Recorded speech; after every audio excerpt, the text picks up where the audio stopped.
1961 was a special baseball season. Roger Maris belted 61 home runs, breaking Babe Ruth's single-season mark of 60 set back in 1927. Along the way, a back-and-forth chase with teammate Mickey Mantle caught the attention of an entire nation.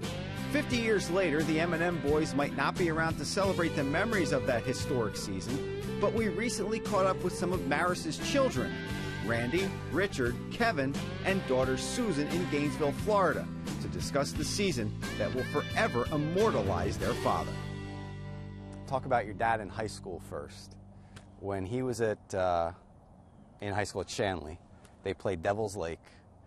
They scored 32 points. He was responsible for 31 of those points, 2 kickoff returns for a touchdown, a punt return for a touchdown, an interception return for a touchdown, a run from scrimmage for like 26 yards. When you hear stuff like that, what kind of emotions, what kind of feelings do you have about your dad? Dad was a phenomenal athlete. He was actually a sports star in high school, played basketball. Baseball up there in the frozen north, he had to play Legion ball during the summer, but he was a great track athlete, and obviously football. He ended up having the football scholarship down to Oklahoma, went down there and decided the school wasn't for him. Now, he settled on baseball. When you look back and you see everything he went through, especially in that 61 season, when you look back and the reporters and everything else, and you see how he was treated, what kind of emotions does that bring out of you guys? Well, it's kind of unfair the way they treated Dad back in the 60s. He all he did was wanted to go out and play hard and play the game the way it was supposed to be played and win for his team, and for him to go out there and do what he did and get criticized and mistreated, was unfortunate, and it's sad to see that he was treated like that. I wish someday, and I'm sure that after this is all over, somebody's going to really write the story of this severe pressure under which you and Mick both played, and as you began to approach the Babes record, it became even more severe. Well, I think, Mel, when I reached that 50 mark, the pressure started coming in. I don't think it was so much the pressure of playing the game of baseball, but answering the questions of the press day after day, so many fellas, and every day your photographers, you come out in the field, and all day all your time before the ball game is spent with the photographers, and after the ball game it's the writers, and before the game it's the writers, and between the two of them, boy, it was just a real pleasure to get out there and play the game. Can you believe, Randy, it's been 50 years? Yeah, it's incredible. I was born that year, so it makes me feel like I'm getting quite old here now. But, the way the media treated Dad was just, it was awful, but we've spoken a lot about it before, of how, Mickey went through that when Joe DiMaggio was still on the team, and Mickey was a new guy on the team, and he went through that, and then Dad comes up, and I know Mickey probably felt a sigh of relief that Dad took all that pressure off him, but my dad was a true Midwestern guy. He wasn't one to toot his own horn. He'd like to go out and just work hard and do his job, and that's what he did. And he was a private guy. Both him and my mom are both very, very private. And when they started to get off topic and go on that, that's when Dad would shut it down.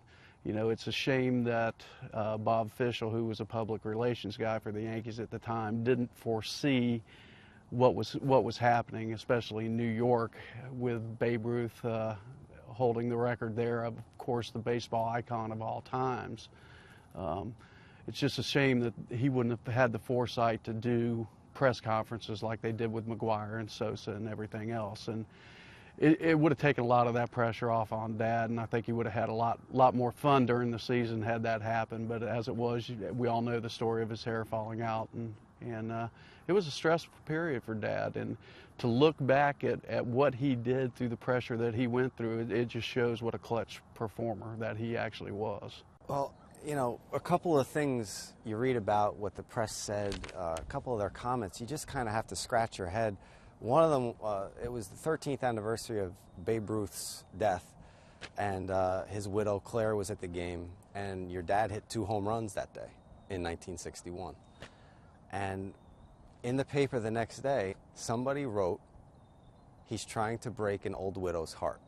People love sensationalism, and that's how they sell their papers, and it's a shame that people get caught up in that instead of doing the good, feel-good stories, you know, but it's always the gory stories that sell, and I think that's where a lot of the media had turned their attention to is, hey, we're trying to sell papers here and let's get the dirt on the story.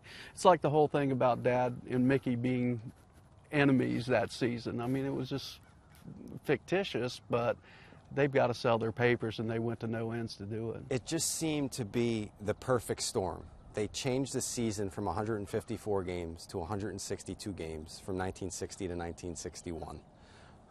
The media, it seemed that they're, you know, just covering box scores of games turned from that to, as you said, getting the inside story and sensationalism and selling papers in 1961.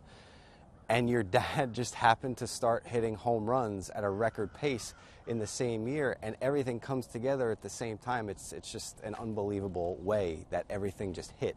It's weird that it happened that year, you know, but you had the lengthening of the season, of course, but everything didn't start happening until Dad and Mickey got on that pace of the home runs. I don't think Dad hit a home run until his 11th game that season, but you know, you had Ford Frick, who was Babe Ruth's ghostwriter, and I think that's what everything was about there. It was him protecting the Babe's record. I don't think it was about any other record that year, unfortunately.